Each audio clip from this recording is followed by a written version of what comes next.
그 중국산께 이두 개국 나라 하잖아. 일본어도 잘. 일본어도 돼? 멋져 상대국 아니? 언어 발음이 멋있죠. 39쪽 뭐 궁금하신 질문은 항상 말씀해 주시면 가능한 한 제가 아는 범위 내에서 말씀을 드립니다. 39쪽의 유아 세례에 대해서 말씀드리겠습니다. 혹시 계신 분 중에 뭐 유아 세례 자신이 받았거나 가족 중에 유아 세례 받게 하신 분 있습니까? 아무도 안 계세요? 네. 아, 네. 굉장히 감동스럽고 행복하셨죠. 네.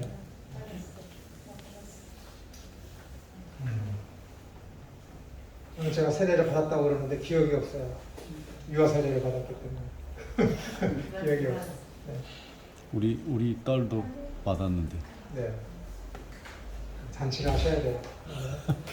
자, 유아 세례. 유아 세례는 성경이 명시하지 않았지만 초대 교회로부터 모든 교회가 계속 시행하여 왔습니다. 교부 오리게는 유아 세례가 사도들로부터 전수된 교회의 전통임을 증거하며 칼타고 회의는 유아 세례의 정당성을 전제하고 시기를 논의하였습니다. 그러나 오늘날 일부 유아 세례 반대론자들이 부상하여 오로지 믿는 성도인 세례만 정당하다고 주장을 하고 있습니다. 이들을 뭐 무시하거나 이들이 이단이다라고 이야기할 수는 없는 거예요.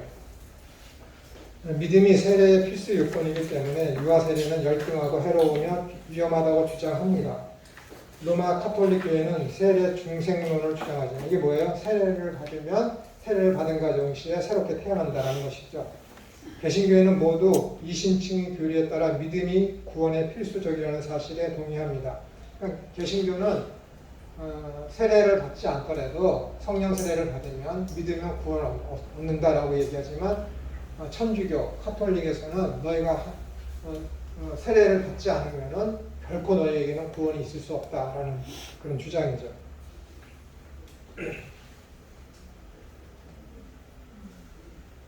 그러면 신앙 고백을 할 수 없는 유아나 신앙 고백의 진정성이 인정되지 않는 아동의 경우에는 어떠합니까? 신앙이 없다면 구원이 불가능한데 그렇다면 그들은 모두 구원을 받을 수 없고 그리스도 밖에 있습니까? 그들이 어릴 때 죽으면 모두 지옥에 갑니까? 부모와 함께 가정과 교회에서 신앙생활을 하는데도 단지 신앙 고백을 할 수 없다는 이유로 구원에서 배제되어야 하겠습니까? 하나님의 백성에서 어린아이를 배제하는 것은 성경적이 아닙니다. 교회가 인정할 수 있는 성인의 신앙 고백을 할 수 없는 것이 곧 신앙이 없는 것입니까? 루터는 비록 미개발된 형태이지만 유아에게도 신앙이 있다고 주장하면서 유아 세례의 근거로 제시하였습니다. 그렇다면 구원받고 교회에 속하는 어린이를 어떻게 구별할 수 있습니까? 교회는 믿는 가정의 자녀를 1차적으로 포함시켰습니다. 이는 구약이나 신약에 있는 믿는 자녀들에게도 하나님의 은혜가 부여된다는 성경적 근거에 기초하였습니다. 가족을 언약 단위로 인정한 것으로 신약에 나타난 가족 세례의 신뢰도 고려하였습니다. 그러니까는 베드로가 이렇게 이제 기도를 하고 있는데 꿈에 나타나서 그 누구죠? 누구네 집에 가서 고넬료 집에 가서 그들을 세례를 주라 했을 때 아마 그 가족 전체에게 세례를 주었을 때 그리고 그 가족 전체라는 것은 고넬료의 혈육만이 아니라 고넬료 집에 있는 하인들까지 포함된 모두를 얘기하는 거예요. 그런데 거기에 어린아이도 있지 않았을까라는 그런 거 있을 수 있죠. 거기에서 이제 해갖고 유아 세례의 타당성을 이야기하고 있는 것이죠. 물론 신약에서 구원은 개인적인 신앙이 전제되지만 구약에서 유아의 의지에 관계없이 부모가 할례를 받도록 하여 하나님의 회중에 가입시키고 신앙교육을 시켜 독립적 신앙인으로 양육한 것과 유사하게 신약에서도 자녀의 의지와 관계없이 교회 생활과 신앙교육은 믿는 부모의 의무로 간주되어 왔습니다. 그러니까 난지 8일이 되면 어떻게 되는가? 할례를 받는가? 그 할례가 세례를 의미하니까 자기의 어떤 8일밖에 안 된 아이가 어떤 자기의 어떤 주권이나 의지를 가지고 저 할례 받겠습니다라고 한 것이 아니라 순전히 부모의 의지에 의해서 율법을 따라서 하는 것이기 때문에 이와 마찬가지로 세례도 부모가 이 아이를 믿음으로다가 성장할 수 있도록 양육할 것인다라는 그런 다짐과 어떤 그 선포를 의미를 가지고 아이에게 유아 세례를 베풀도록 하는 것이죠. 같은 의미라는 것입니다. 현대에는 세속화로 인해 신자의 자녀가 교회를 떠나는 예가 빈발하지만 정통적으로는 유아 세례를 받은 자녀들이 모두 독립적 성인 신자가 되었으며 오늘날에도 이 원칙은 부정될 수가 없습니다. 그런데 오늘날에는 뭐 그렇지 않은 집이 많죠. 유아 세례를 받았다고 그래도 그리고 뭐 장로님이나 목회자 가정일지라고 할지라도 믿지 않는 자녀들이 많이 생겨나고 있지 않습니까? 얼마 전에 장로님 아이랑 대화를 하게 됐는데 여러분들이 타부시하는 단어를 좀 써야 되겠어요.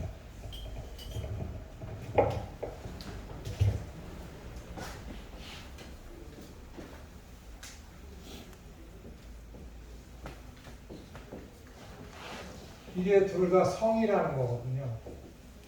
성이라는 것은 이제 남성, 여성. 이거는 인류가 남자, 여자로 창조되면서부터 있었던 단어죠. 이건 생물학적이에요. 생물학적. 타고난 거죠. 생물학적으로. 근데 이거는 생물학적이 아니라 사회학적이에요. 저한테 와갖고 어떤 게 맞아요? 있더라고요. 도전이죠. 딱 봤을 때 얘는 이것이 아니라 이 사회학적 관점의 젠더를 주장하는구나 하는 것이죠. 창조의 섭리에 의해서는 생물학적인 남녀 구분이 있을 수밖에 없습니다. 근데 1993년도에 미국에서 저 젠더라는 단어를 사전에 기록하기 시작했습니다. 인정을 한 것이죠. 젠더라는 것이. 그래서 사회적이고 문화적이며 후천적인 거예요. 젠더는. 내가 생물학적으로는 남자인데 환경과 문화적과 사회적인 그런 영향에 의해서 점점 자라나가면서 성격이 남성성이 없어져. 여성성이 된 거예요. 그리고 나는 내 가치관과 내가 누굴까 혼란이 생기는 거예요. 그래서 나는 여자가 되기를 더 원해. 그리고 성품도 여성성이 되고 전체로 여자를 거칠 수 없어요? 그래서 이제 그 생각하는 것도 여성성이 되고 행동하는 것도 여성성이 되고 옷 입는 것도 여성성이 되고 좋아하는 것도 여성성이 돼요. 내가. 그럼 저는 생물학적으로는 남성이지만 사회학적으로는 여성이에요. 그럼 내가 그래요. 나는 남자가 아니라 여자입니다. 여자로 인정해 주세요. 그게 젠더라는 거예요. 젠더의 선이. 굉장히 무서운 거예요. 기생관이지. 누가 해줘야 그래서 세계의 선진국이라는 G7이나 여러 나라들, 강대국이라는 그런 나라들은 이제는 저 섹스라는 단어를 사전에서 지우려고 합니다. 저 젠더를 진짜 성으로 하려고 해요. 거기에서 성소수자 개념이 나오는 거고 거기에서 뭐라 그러죠? 뭐라 그러는 거예요? 남자가 남자, 여자가 여자 이렇게 하는 거를 동성애가 나오는 거예요. 온갖 모든 것, 저 단어의 하나 의해서 젠더라는 저것이 1993년에 미국에서 이제 우리는 이제 인정할 것이다라고 했기 때문에 사전에 등재를 시켰고 95년도에 법적으로다가 이제 남녀 평등 해갖고 했으며 그 젠더라는 것에 대해서 이렇게 이제 사회적인 그런 개념으로서 남녀를 구분해야 된다. 혈연이나 생물학적으로 구분해서는 안 된다는 거예요. 그 개념이 없어지면. 근데 여기에서 이제 비롯돼서 생기는 것이 뭐냐면 가족 개념이에요. 모든 것이 창조에 기반해서 생물학적으로다가 기반이 돼서 혈육으로다가 맺어진 것이 가족인데 이제는 뭐예요? 한 핏줄이라도 서로 떨어져 있으면 가족이 아니고 한 핏줄이 아니더라도 함께 살면은 그것이 가족이다. 그것을 한 3년 전에 우리나라 보건복지부 장관이 주장했었잖아요. 가족의 개념에 대해서. 그리고 교회에서 날 비고 유교 사상을 가진 우리 성균관에서 막 들고 이러니까는 제가 너무 앞서 나가고 실수했습니다라고 한 발 물어놨지 않습니까? 근데 앞으로 반드시 그렇게 될 거예요. 반드시 가족 개념이 무너집니다. 그래서 함께 사는 것이 가족이라는 말. 그것을 이제 부부처럼요? 예? 부부처럼 같이 살아요? 형제가? 아니요. 그게 아니라 형제랑 핏줄은 상관없이 내가 직장 생활을 하기 위해서 내 가족은 부산에서 살아요. 근데 나는 뉴욕에서 살아. 근데 내가 우리 혈육의 가족을 만들려면 부산으로 가야 되잖아요. 네. 근데 부산으로 못 가. 시간이 안 돼요. 그러니까 미국에 산데 룸메이트를 만들어서 살아. 남자는 남자끼리, 여자는 여자끼리. 그럼 그것이 가족이지 이역만리 떨어져 있는 핏줄로 맺어진 부산에 있는 가족이 가족이 아니라는 거예요. 이제 이해가 조금 되네요. 그런 시대가 오고 있어요. 이미 왔고 우리나라에는 그걸 들여오려고 보건복지부 장관이 시도하다가 욕을 바가지로 먹은 거예요. 이런 시도가 있다는 것은 뭐예요? 앞으로 계속 배워질 거예요. 여러분도 젠더라는 이 개념을 말은 많이 들어봤지만 개념에 대해서는 굉장히 생소했을 거예요. 근데 이걸 설명을 해줘요, 교회에서. 왜 동성애며 이런 가족의 붕괴며 이런 것을 막아야 되는지 근본적인 것들을 알아야지. 그래서 95년도에 미국에서 이것을 법적으로 때렸죠. 사회적으로 젠더를 인정하고 그것에 반하는 사람들은 벌금을 물리고 심하면은 감옥에 가기도 하고. 미국이 그러니까 어떻게 되는 거야? 뉴질랜드 뭐 이런 데 퍼지죠. 미국은 그래도 아직도 보수적인 그런 개념들이 많기 때문에 좀 그렇지만 유럽이나 뉴질랜드 그런 경우에는 굉장히 급진적이기 때문에 이런 사상들이 금방 퍼집니다. 계속해서 뭐 어떤 A라는 것이 꿈틀거리고 있어요. 꿈틀거리고. 근데 그 나라는 힘이 약해. 파급력도 약하고. 근데 계속 숨기고 그냥 말을 할까 말까 지금 말하면은 내가 생매장 되겠지. 지금 말하면 내가 큰 화를 당하겠죠. 가만히 숨기고 있어요. 근데 힘이 강력한 어떤 나라에서 그걸 갑자기 빵 터뜨린 거야. 우리는 그걸 인정한다. 그러면 힘을 숨기고 있던 그 사람들이 어떻게 되는 거야? 와, 저 나라가 저런데 하니까 그 힘을 숨기고 있었던 그 무리들이 어떻게 되는 거야? 팍 터지는 거죠. 그러니까 여기 파급 효과가 여기보다 더 큰 거예요. 더 큰 거예요. 무서운 겁니다.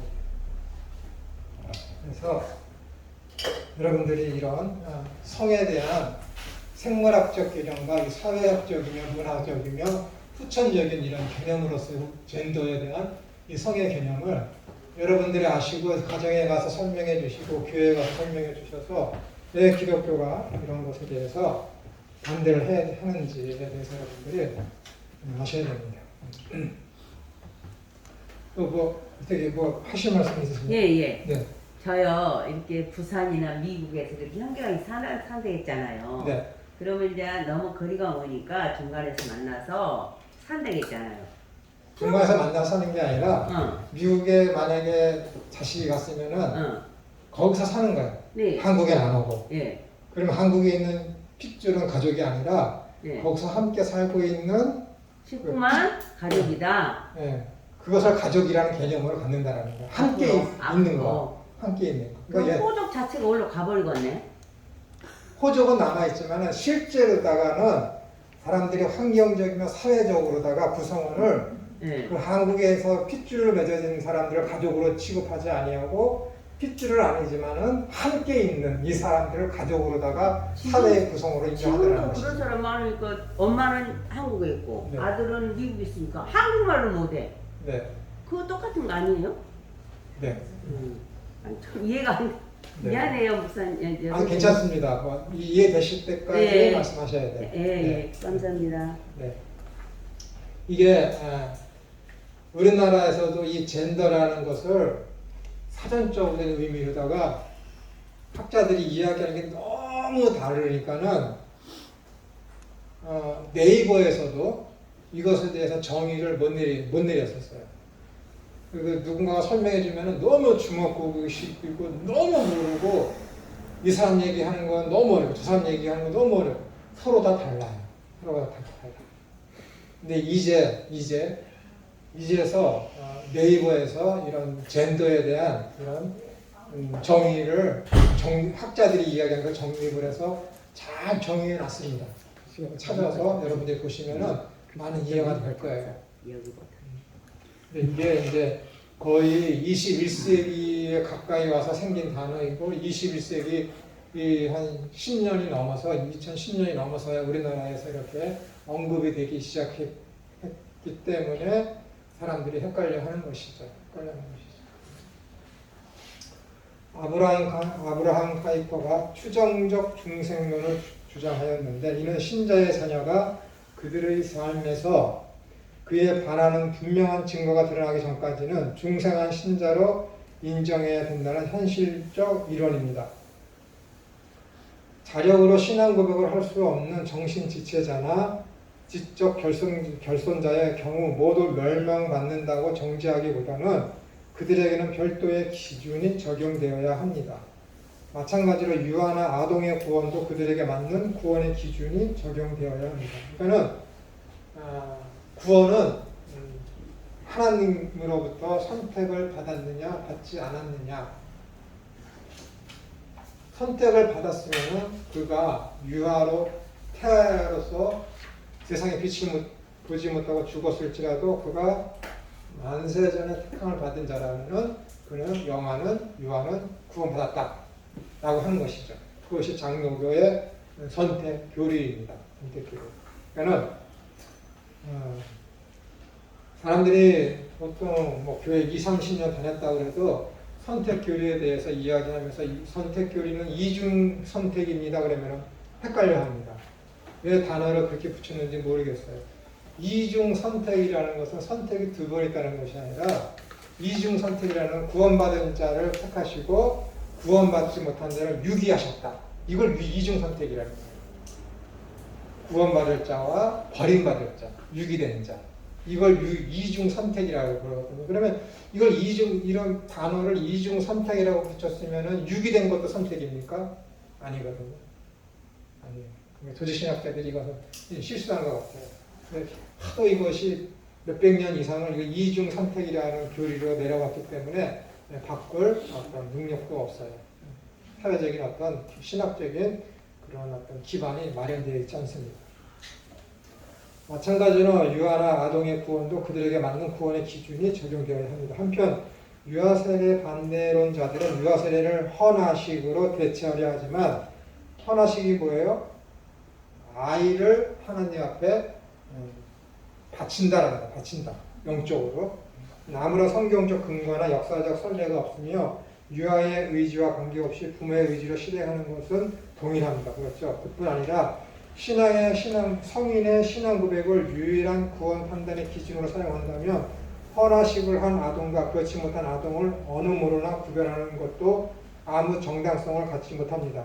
근본적인 해결책은 천국이 어린이들의 것이라고 하신 예수님의 관점을 교회가 회복하는 것이며 유아나 아동의 구원과 세례를 성인의 기준으로 판단하는 성인주의를 극복하는 것입니다. 그러나 구원은 하나님의 절대 조건에 속한 것으로서 인간이나 그 어떤 피조물이나 상황이 대입할 수 없는 신비여서 능력입니다. 구원은 하나님의 절대 조건에 속하고 하나님의 사랑에 기인합니다. 그러므로 갓난아이일지라도 하나님께서 창세전에 택하셨다면 그 아기의 신앙 고백과 상관없이 하나님의 절대 주권에 기인한 은혜로 그 아기는 구원받는 천국 백성임을 알아야 합니다. 단지 아무도 그 아이가 택함을 받았는지는 알 수 없습니다. 모든 인간은 본질적으로 죄인이고 지옥으로 떨어질 존재이지만 하나님의 사랑과 은혜로 택함을 받아 성령을 받고 하나님의 나라로 올라가게 된 것입니다. 올라가게 됐다는 것은 이제 그냥 이 하늘 나라니까는 그런 식으로 쓴 거고 하나님 나라는 임재하는 것이죠. 그리고 또 한 청년이 저한테 물었습니다. 이 선택교리에서 구원론에 있어서 아주 사람을 극악무도에서 엄청나게 나쁜 죄를 지고 사람을 수십 명을 죽였는데도 구원받습니까? 라고 묻더라고요. 아주 초보적이고 유치한 질문이죠. 유치한 질문이죠. 연쇄살인범이나 수억, 수조의 어떤 사기를 쳐서 사람들이 큰 피해를 입히고 그것 때문에 뭐 수십 명을 자살하게 한 그런 극악무도한 사기범들, 깡패들, 조직폭력배들 그런 사람들도 하나님께서 구원해 주시느냐라는 거예요. 구원해 주시느냐. 여러분 생각은 어떻습니까? 하나님께서 구원 안 해주셨으면 좋지요. 구원 안 해주셨으면 좋을까요? 구원한다고 생각합니다. 그러면은 사도 바울도 지옥 가야지. 사도 바울도 지옥 가야지. 그리고 다윗도 지옥 가야지. 그러면 그런 죄 안 지었잖아요. 그런 죄 지을 생각도 안 하시고. 야곱도 지옥 가야지. 장자의 직분을 해서 형을 속였으니까. 여러분 그런 큰 죄 안 지었잖아요. 하나님의 은혜를 알고 하나님을 진실로 믿는 사람은 그런 죄를 지을 수 없겠죠. 그러니까 그런 죄를 지은 다음에 말씀을 듣고 그가 성령님을 받아서 회개를 했어요. 하나님 구원해 주시겠죠. 근데 구원을 받았음에도 불구하고 은혜를 깨달았음에도 불구하고 또 그런 짓을 한다? 있을 수 없는 거예요. 그건 속이는 거지. 우리나라의 도적 중에 대두가 누구죠? 일본 가서도 도적질하다가 잡힌 사람 있잖아요. 조세호. 네. 대도 누구죠? 조세호. 그 사람은 어떻게 했어요? 감옥에서 예수님 영접했다 그래갖고 또 사기칠 때 나가고. 저기 뭐죠? 기독교 방송에도 나오고 순복음교회에서도 얼마나 많은 수차례에 걸쳐서 간증하고 세계를 돌아다니면서 이런 놈도 하나님께서 저를 구원해 주셨습니다라고 얼마나 많은 간증을 했습니까? 근데 최근에는 어떻게 된 거예요? 그래서 팔아먹었죠. 일본에 가서 도둑질해서 지금 일본 감옥에 있잖아. 가짜지. 가짜지. 예수님을 우리 권사님 말씀 팔아먹은 거지. 그럴 수는 없는 거예요. 진짜. 그럴 수는 없어요. 옛 구습을 벗어버리고 이 세대를 본받지 말고 새로운 피조물로서의 삶을 살아야 되는데 안 되는 것이죠. 안 되는 것이죠. 누누이 말씀드리지만은 하나님으로부터 구원을 받았다. 여러분 구원 믿음이란 단어가 여러분 히브리어로 뭔지 아세요? 믿음. 그럼 다 아시는데 지금 말을 못하는 거예요. 아멘이에요. 아멘. 아멘이 히브리어인데 그 아멘이 믿음이에요. 신약에 와서는 예수님께서 그것을 진실로 그러니까 믿음이라는 것은 뭐예요? 진실이에요. 진리라고. 진리. 하나님의 말씀. 그러니까는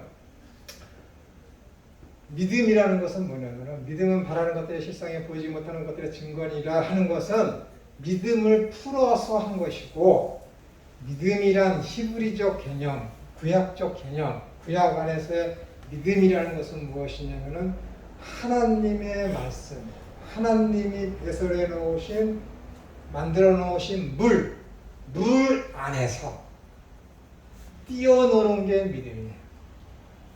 그게 아멘이라는 개념이니까. 그게 믿음이라는 개념이에요. 아멘. 믿음이에요. 그러니까 아브라함이 하나님을 믿음에 창세기 15장 아브라함이 하나님을 믿음에 이를 의로 여기시고 했을 때 거기 아멘이라는 단어가 나오는데 아브라함이 하나님을 믿음에라는 것은 아브라함이 하나님의 말씀 안에 거함에 그 뜻이 그게 믿음이야. 그러면은 믿음이라는 것은 하나님 말씀 안에 거하는 거예요. 그러니까 하나님 말씀 안에 거한다는 건 뭐예요? 순종인 거예요. 하나님의 말씀이 딱 떨어졌어요. 순종이야. 그러면은 최초의 순종이 뭘까? 믿음이라니까요. 헷갈리세요? 첫째 순종이 뭐예요? 하나님의 말씀이 뚝 떨어졌어요. 하나님이 계심을 믿느냐? 아멘. 예수 그리스도가 하나님의 아들인 것을 믿느냐? 아멘. 그 믿음.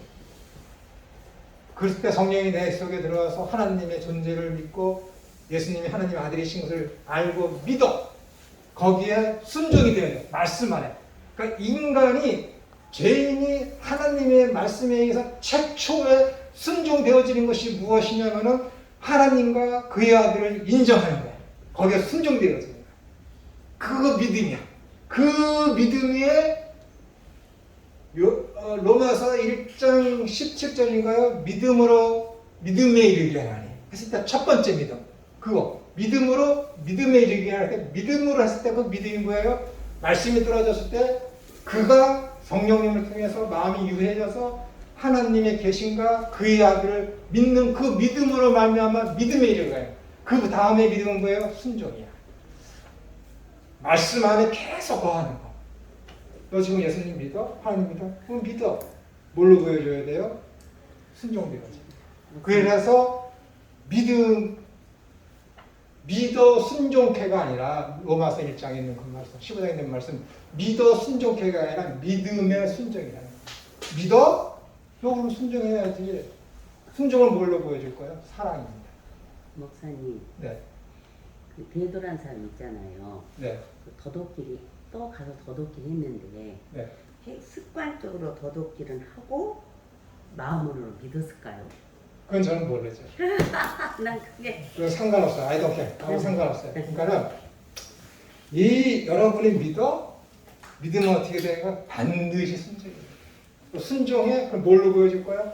사랑이라는 거예요. 사랑이 뭐라고? 아하부가 뭐라고? 하나님과 하나님 나라에 대해서 소망을 갖는 거예요. 하나님이 천지를 왜 창조했다고? 하나님 나라를 세우시기 위해서. 하나님 나라가 뭐라고? 하나님의 통치가 임하는 거예요. 그럼 뭐예요? 악의 세력이 다 물러나겠지. 그 나라를 소망한다. 하나님의 뜻에 소망한다. 항일로 가는 거예요. 그러니까 그 나라를 소망하면 그 방향을 거기다 두는 거지. 그러니까 믿음은 바라는 것들의 실상이요. 보지 못하는 것들의 증거니까.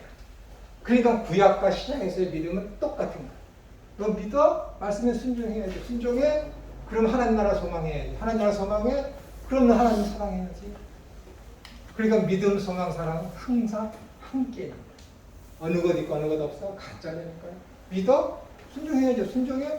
그 하나님 사랑해야지. 이웃도 사랑해야지. 이웃 사랑하는 게 뭐야? 자녀 사랑하는 게 뭐야? 그를 인정해주고 그가 원하는 것을 같이 추구하는 거죠. 그러니까 남을 나보다 낫게 여길 수 있는 거죠.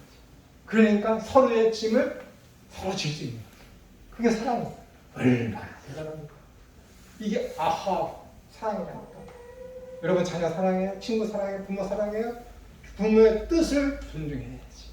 부모가 자녀 사랑해? 그의 꿈을 응원해줘야지. 그의 가는 길 막지 말아야지.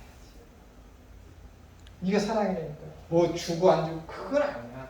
그건 아니야. 그가 할 수 있는 하고자 하는 것을 응원해 주는 거죠. 하나님 하고자 하시는 게 뭐예요? 하나님 나라를 완성하시는 거잖아요. 그걸 응원해 주고 그걸 바라보고 함께 추구해 나가야지. 우리가 그렇게 되겠으면 하나님 말씀 순종해야지. 얼마나 멋있습니까? 이거 알면은 어떻게 살아야 되는 거 이미 결정된 거잖아요. 너 하나님, 너희들 내 제자인 줄을 증명하려면 나를 사랑해라. 나를 사랑해? 그럼 나의 계명을 지키는 자야. 얼마나 위대합니까? 정말 위대합니다. 알면은 피할 수 없습니다. 피할 수 없습니다.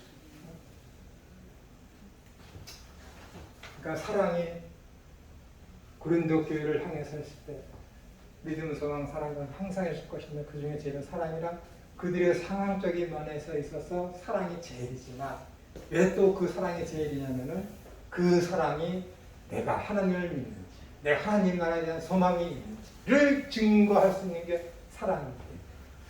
사랑이 없으면 아무것도 아니에요. 써있잖아요. 13장에 아무것도 아니니까 너 자신이 아무것도 아니라 나띵이 되니까 무서운 뭘 해도 다 나띵이야. 능력 행해서 나띵이야. 왜? 아버지의 뜻대로 안 했어요. 아버지의 뜻은 뭐예요?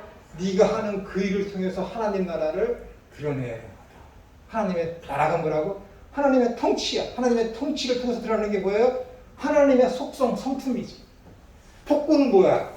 폭군의 통치에서 나타나는 폭군의 속성이 뭐예요? 무작위지. 하나님의 통치의 속성이 나타나는 게 뭐예요? 사랑이잖아. 부인할 수 없다니까요, 여러분. 사랑이요? 어떻게 자녀를 때리고 야단치고 폭군처럼 할 수 있습니까? 어떻게 부모를 향해서 부모를 공경하라 그랬는데 부모를 공격하라로 바꿀 수 있습니까?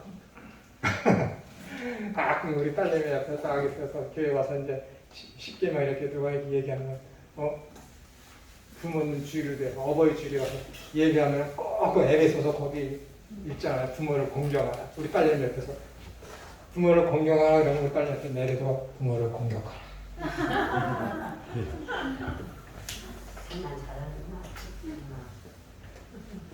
안 되죠.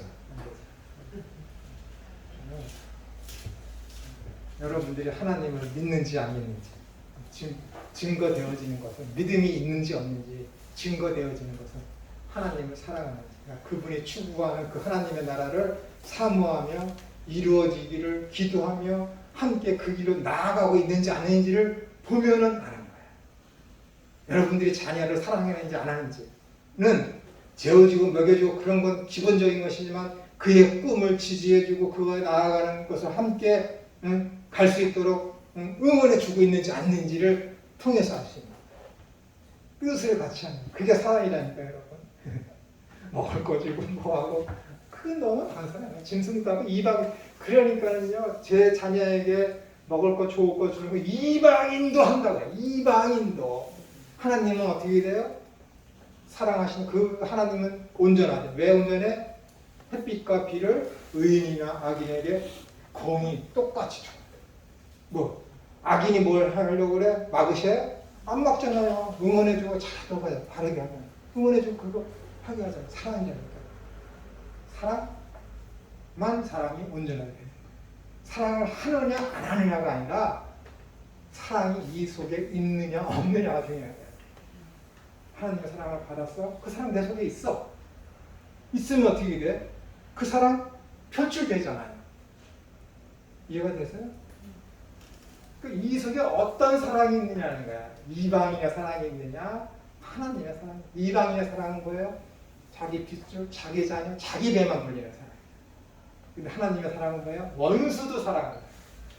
원수에게도 필요한 것을 공급해 주시고 그에게도 햇빛을 주시고 그에게 먹고 살 수 있도록 농사 지을 수 있도록 그에게 비를 주시는 하나님. 저 같으면 안 그래. 너 나 안 믿어? 그래 잘 봐. 비를 막 주는데 홍수나게 주는 거야. 비가 너무 많이 와요. 그래? 아예 안 줘. 땅이 쫙쫙 갈라지게 해. 하나님의 사랑이십니다. 이거 김천의 사랑이야. 일본에 가서 같이 복음을 증거하자고 그러는데 난 일본 안 간다고 그래. 이거 좀 어떻게 극복을 해야 되는데 싫다고 그래. 싫다 안 갈래. 너 뭐야 니누에 가기 싫어갖고 막 한 놈 있잖아. 걔 누구야? 요나. 아 요나가 그래서 좋아. 저를 대변하거든요. 일본에 딱 한번 가봤는데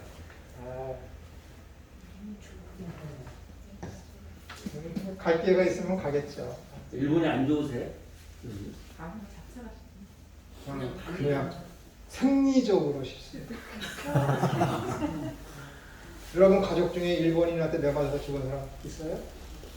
우리 저한테 작은 아버지가 될 뻔한 삼촌이 한 분 계셨는데 그분이 일본 순사한테 끌려가서 매 맞고 또 6.25 때는 또 6.25 때 그 북한 괴뢰군한테 또 맞아서 그 후유증으로 그런 가족 내역도 있고 저희 아버지가 늘 말씀하시는 게 일본들 악질이다 전쟁 6.25 너무 무섭다 몰라서 그렇다 그런 말씀을 자주 하셨거든요.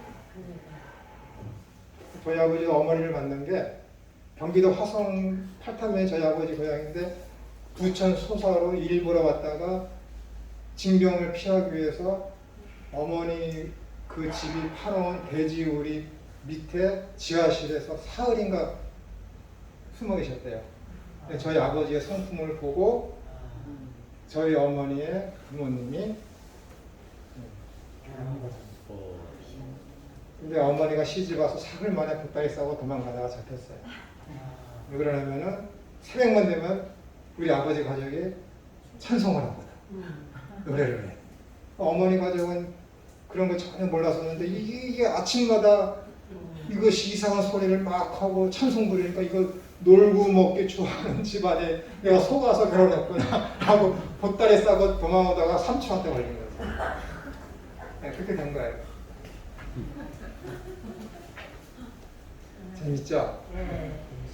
기독교 영화를 보는 영화 같아요. 아, 그래요? 영화 같아요. 네. 세례 방식에 대해서 말씀드리겠습니다. 좀 쉬었다가 40분에 또 하겠습니다.